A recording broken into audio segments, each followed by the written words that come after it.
Removal of factory heat mats. Then you can see the water spout and water pipes.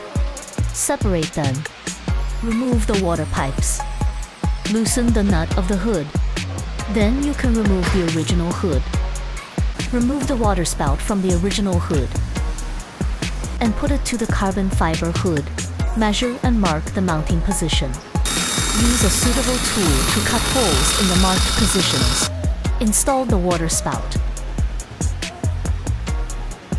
If there is an error in the mounting position, you can trim the mounting holes appropriately until the parts can be installed correctly. After that, you can put the hood on the car carefully.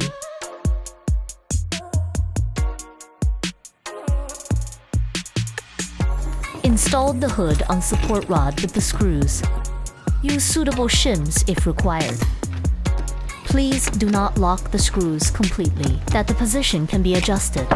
Ideally, it should not be able to move freely, but be able to be pushed into position by hand.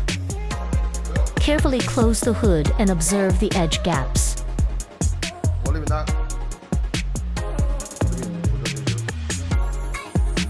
Adjusting the hood position.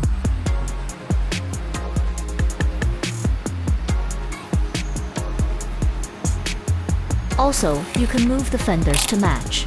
After adjusting the gap, you can lock the screws. Remove the buckle which, with the water pipe, from the original hood.